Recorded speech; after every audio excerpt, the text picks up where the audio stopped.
But for the hundreds of dispersed accounts that testify to its existence, spontaneous human combustion would likely be dismissed by all as an impossibility. Reports of the phenomenon reach back through the centuries of history. It's been credited as divine judgment for drunkards, discredited as a gruesome hoax, taken up as evidence of paranormal activity, and ridiculed time and time again, and researched with a vengeance. The stories about it are numerous and horrifying. It kills the vast majority of its victims, it's rejected by scientists for good reason, and almost without exception. Some theories that attempt to explain spontaneous human combustion are borderline insane, while others are actually pretty thought-provoking. An example of the latter would be research biologist Brian J. Ford's acetone theory and the resulting experiment involving pork tissue being marinated in highly flammable liquid. But we're not here to debate the causes or scientific possibility of spontaneous human combustion. We're simply here to present some intriguing cases of people who apparently experienced it, whether it was their bodies directly or the clothes they were wearing that combusted.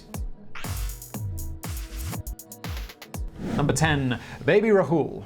Our first case is Rahul, an Indian child who made headlines for catching fire while yet an infant. This baby Human Torch was barely a week old when he first ignited, and in the span of a couple of months, he managed to flame on a total of 4 times. His parents first admitted Rahul to the Kilpauk Medical College and Hospital in Chennai on August 8, 2013. Some doctors initially accepted his parents' claim that the burns were caused by spontaneous human combustion. Most were skeptical, though. However, after tests indicated Rahul was completely normal, pretty much all attending physicians became concerned that child abuse might be the issue here. The KMCH eventually filed complaints with the police and the Child Welfare Committee, requesting investigations into the matter.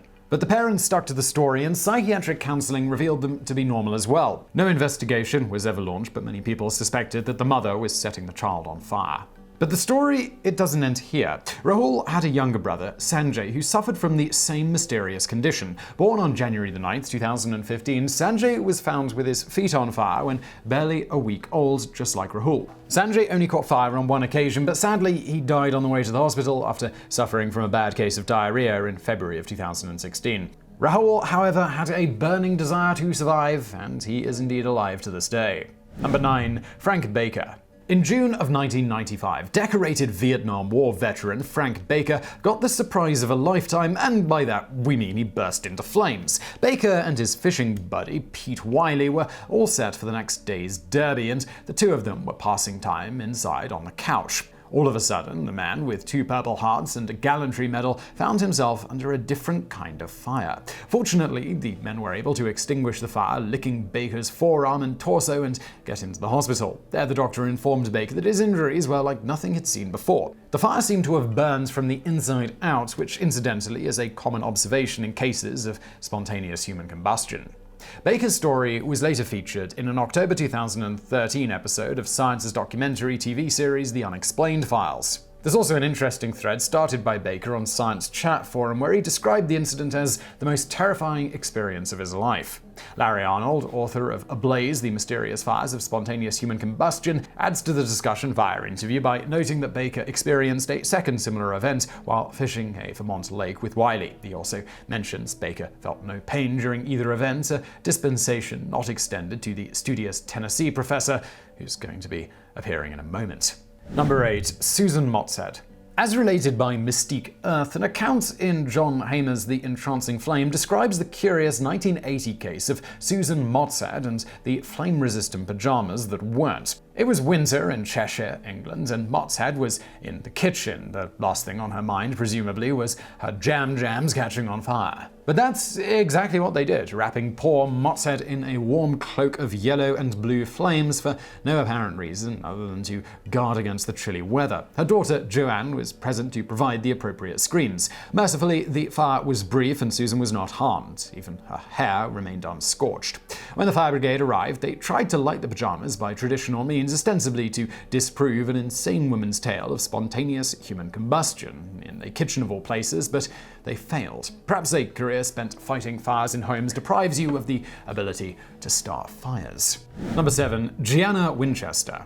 What began as a pleasant cruise with a friend ended unexpectedly for a naval airwoman named Gianna Winchester. On October the 9th of the same year, as Susan Mott said, unplanned pajama test, Winchester was riding in a car with her friend Leslie Scott. As they drove along Seaboard Avenue in Jacksonville, celebrating Florida's enjoyably warm October weather, we imagine Winchester's body decided to turn the heat way up. Yellow flames engulfed Winchester. Scott started beating them out with her hands, saving her passenger but leaving the car to drive itself into a telephone pole. Though 20% of her body was burned, Winchester lived to tell the tale. Well, sort of. She later stated that she had no recollection of the actual incident, only riding in the car before and then waking up in the hospital after.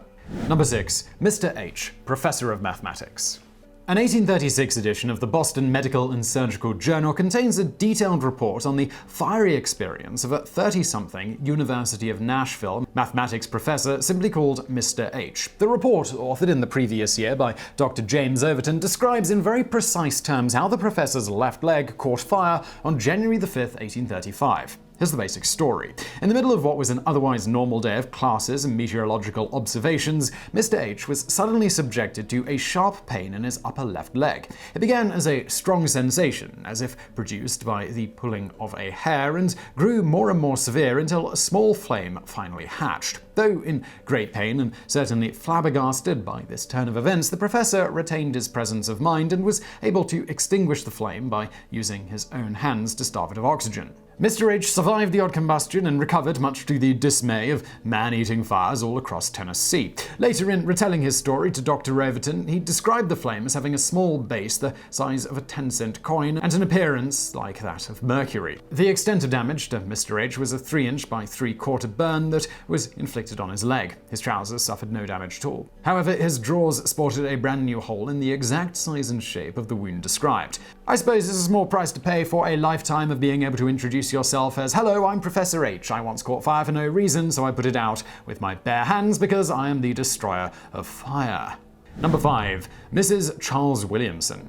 January 1932, a cold winter day in Bladensboro, North Carolina. Charles Williamson was downstairs listening to the radio and probably wishing television would hurry up and get to the market when his wife's cotton dress went up in flames. Her screams of terror brought Charles and their daughter to the rescue, and together they were able to tear the dress off her before it was too late. Though Mrs. Williamson wasn't hurt, the dress was reduced to, well, not being a dress anymore. This was just the beginning of 4 days of bizarre combustions. First, the bed took fire, then some curtains, and then a pair of Charles's pants. All these items and more were consumed by what witnesses described as blue jet-like flames that left neither smell nor smoke. The Williamsons evacuated on the 4th day, clearing the house for various experts and authorities to investigate, but nothing abnormal could be found. On the 5th day, the random fires ceased and the Williamsons moved back into their home. No further troubles were reported, though the events undoubtedly left behind a lingering scent of foreboding doom to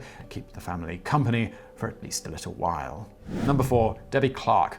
So far, most of our cases have involved people who were legitimately terrified to be attacked by a mysterious kind of fire that usually leaves victims in a pile of ashes. But Debbie Clark is different, because while her family was busy freaking out about the giant flashes of blue light sparking out of her, Debbie Clark was laughing. Mystique Earth again cites the entrancing flame in its account of Clark. As the story goes, the girl was on her way home when she started seeing what were likely static flashes, a possible cause of spontaneous human combustion according to one theory. Of course, the sight of strange blue light leaping from Clark's body was not well received by her mother Diane, who immediately took to screaming, or by her brother, who started yelling about spontaneous human combustion. Clark ended up being fine, as the static flashes never ignited the killer fire they portended. Her sense of humor was apparently dark enough to change Death's mind on the spot. So the next time you think your body might be preparing to cremate itself, just remember that laughter is quite literally the best medicine, and if laughing doesn't work for you, well, you'll be able to say that at least you went out laughing. Either way, you win. Number 5. The wife of Dr. Fryless. The last 3 cases of survival on our list all come from Jan Bonderson's A Cabinet of Medical Curiosities. They're brief and obscure, but they're also some of the most peculiar accounts we came across while researching this video. For example, this 18th century tale of an unfortunate woman with a bad case of flammable panties. According to the clergyman Giuseppe Bianchini, there was a certain physician by the name of Freilas who was employed by the Archbishop of Toledo, Spain. As Bianchini testified, the doctor's wife suffered from an odd kind of chronic perspiration, the kind of sweat that burns. It got to the point that her undergarments would catch on fire whenever they were exposed to the air, and flames would shoot out like grains of gunpowder. No word on whether this was a boon or bad fortune for the couple's sex life. Number 2. Zakris of Hester. If the previous account was amusing, well, we're blazing straight into crazy territory right now. Apparently, 19th century Scandinavian folk medicine had a fairly disgusting prescription for spontaneous combustion, and that would be human urine, preferably that from a woman. It makes perfect sense. Anyway, a tale from Sweden introduces us to a drunkard named Zakris who burst into blue flame while lying in bed. This Zakris must have still been lovable despite his boozing ways, for his wife promptly relieved herself on him and her husband of the situation. After this, the story concludes he did not drink aquavit anymore. Good call. Number 1. The Man Gampe-Saevrei Saved. Our final entry dates back to the early 16th century, and it is possibly the first recorded case of spontaneous human combustion. One fine Sunday in Rahul, Norway, a person by the name of Gampe-Saevrei was just leaving church when he came across a drunk blacked out on the ground with blue flames shooting from his mouth. So he did the only proper thing an honest parson in a situation could do: he pissed on the guy. However, the drunkard, not being privy to this generally accepted treatment for spontaneous combustion, took offense to the action. And unfortunately for the well-intentioned priest, so did the rest of the congregation who witnessed it. And thus did Gampe-Saevrei's life come to an end, with a violent mob of churchgoers and at least one alcoholic chasing him down and beating him senseless with a candlestick taken from his own altar. And if you're wondering, yes, the drunk man, he survived. So I really hope you found that video interesting. If you did, please do hit that thumbs up button below, and don't forget to subscribe for brand new videos just like this every day of the week. Also, I've got another channel called Today I Found Out. I'm going to be linking to that below. And as always, thank you for watching.